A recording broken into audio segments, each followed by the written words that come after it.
Ruiz-Camacho uses a bear as a way to explain the tense emotions that Latino Americans feel in the United States. I discuss this and more on today's episode.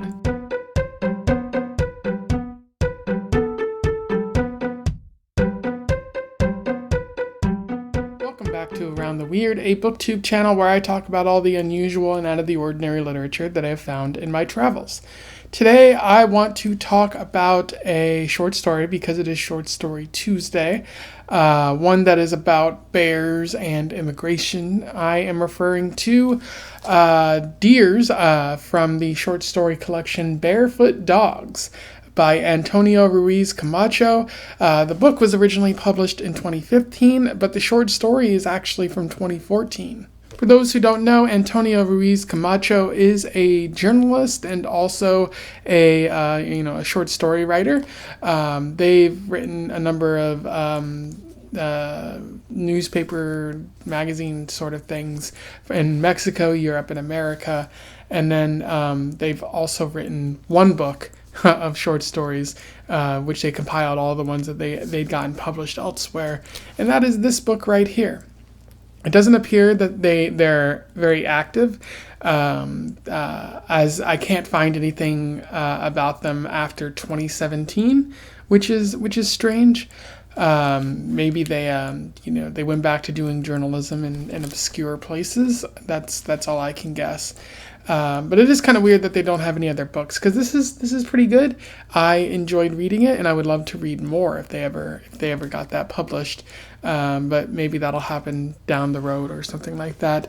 But without further ado, let's talk about Deers. I will do a summary, a little bit of analysis, and we will move on from there. So Deers focuses on Susy, or as one of her colleagues or her coworkers refers to her, Susy Girl, which is a fun name. But Susy is a McDonald's worker, fast food person, who's also an undocumented immigrant. She was kind of forced to move from Mexico to the United States in order to provide for her family back in Mexico. And she's constantly worried about police and other sorts of things because she doesn't want to be deported and lose the opportunities that she has. But one day she arrives at work at the McDonald's to find that there are police, there are paramedics, fire truck there, because according to a rumor, there's a bear inside the restaurant, which is a bit strange because they are in Austin, Texas, and there doesn't appear to be any bears there. Specifically, Susy says that there might be deers inside the restaurant, but one of her coworkers says that it's not deers, it's deer, which is where you get the title. Susy is talking with her coworker and her friend Conchita, who I think she's actually a legal immigrant. She's documented and whatnot. And Conchita seems to provide her with support. Every time Susy fears being deported, she can rely on Conchita. And we also see how it goes in the reverse as well, as Susy has provided support for Conchita. And we even see Susy recall a story where Conchita came to work one day devastated and very sad. And Susy was there for Conchita, and Conchita told her that they went on a sort of picnic, and Conchita warned her son about going in the water, but he went into the water anyways, and he ended up drowning, and they couldn't really find the body. And they were worried about calling the police because they were worried like if their like skin color would make them seem like nefarious or more sinister to the police. So they were never able to find the son, and Susy provided support for her friend in that moment. But it seems to, like, that death seems to have affected Conchita a lot, and Susy can really see that.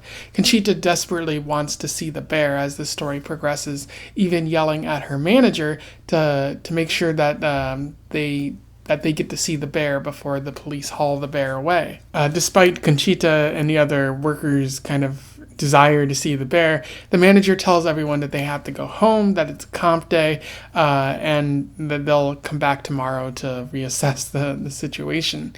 And the manager doesn't want anyone seeing any sort of bear. But Conchita and Susy like go around the back and sit by the door and listen, and they hear in fact the bear that is kind of rummaging around, and it comes by the door and starts sniffing because it might sense Conchita and Susy.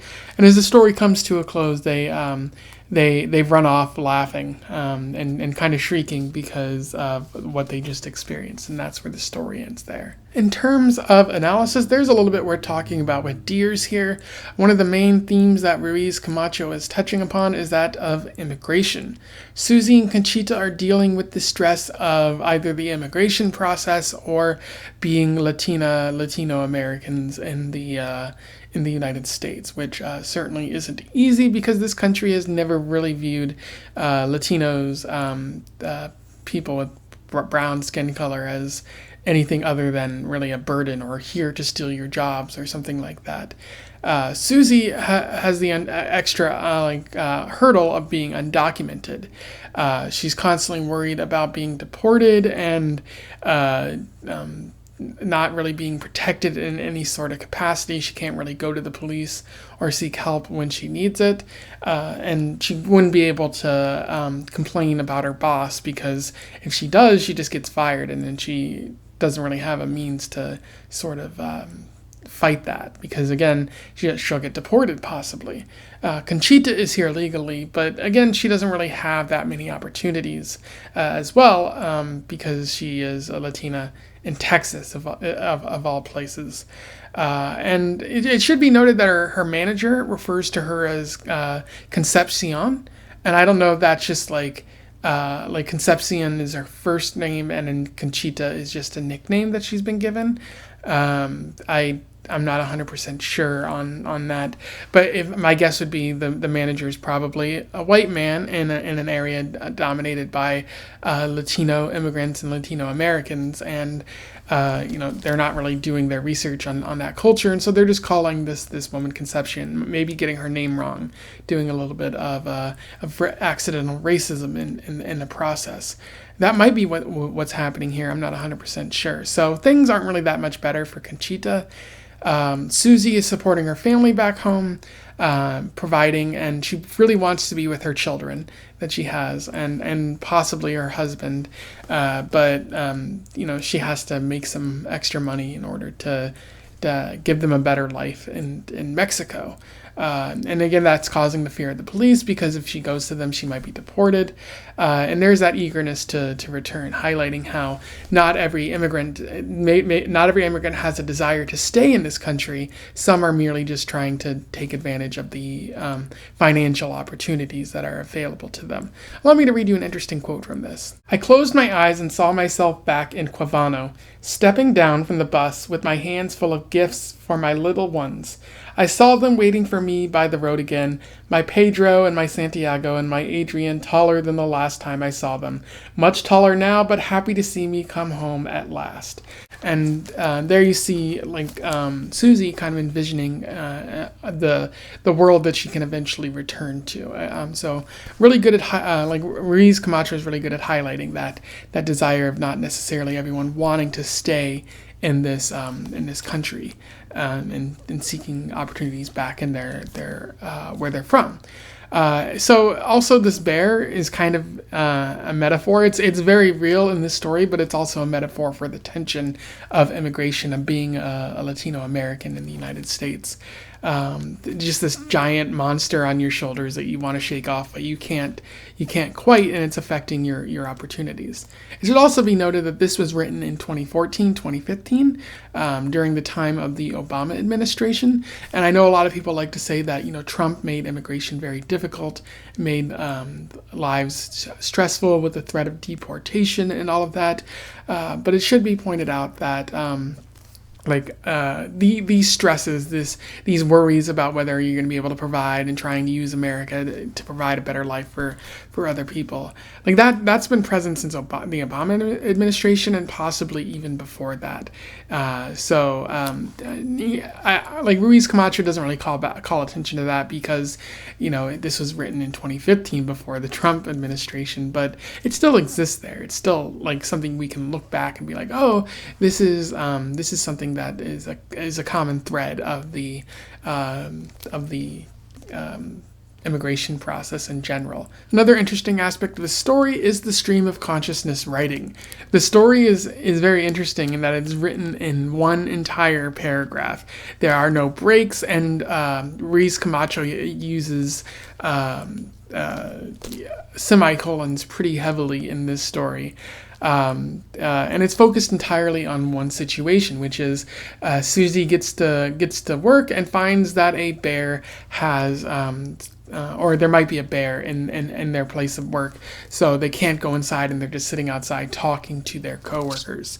And I think that the stream of consciousness is useful here because it does highlight tense emotions for Susy, and how there is a lot on her mind, both in the present moment but also in the past. So pretty interesting kind of writing style there. A very effective use of stream of consciousness. However, I do think it doesn't entirely work sometimes, especially because Susy isn't staying in the present moment. She's focusing on what Conchita has said to her in the past, especially on the story of Conchita and her son who died. So I think shifting that focus to the past kind of negates the need for stream of consciousness, because again, you're shifting focus of the story from the present moment. So I think that necessitates at least a break somewhere, especially a paragraph break. But I don't know, maybe that's just a personal preference on my end, but I think it kind of does negate what you're trying to do with stream of consciousness if you're shifting focus, and it's no longer just focused on the bear, you're focusing on other things in the story. That's not to say that the stream of consciousness doesn't work, of course. I do think Ruiz-Camacho does a great job here. But again, that tiny aspect of it with the shifting focus does make it a bit difficult to fully justify. Anyway, those are my thoughts on Deers by Antonio Ruiz-Camacho. Pretty solid short story. I thought it was a lot of fun. I highly recommend that you seek this out there. You can find this probably online because it was published in another source first and before it was made into this. But you might also find this at your local library. I found it at mine. Don't forget to patronize your local libraries. They might have interesting short story collections from authors who published one thing and then never published anything ever again. At least at the time that I'm making this video. If you have any thoughts on what I said here, or you just want to comment on the short story, let me know in the comments below. Write something, let me know your thoughts. I'd be happy to hear from you. Otherwise, don't forget to like, share, and subscribe so that more people can find out about this short story or this author if they do not already know. Also join the Discord if you want to have further conversations about books, movies, TV, or various other things. And until then, I wish you the best of luck in your weird and bear-based travels. Farewell.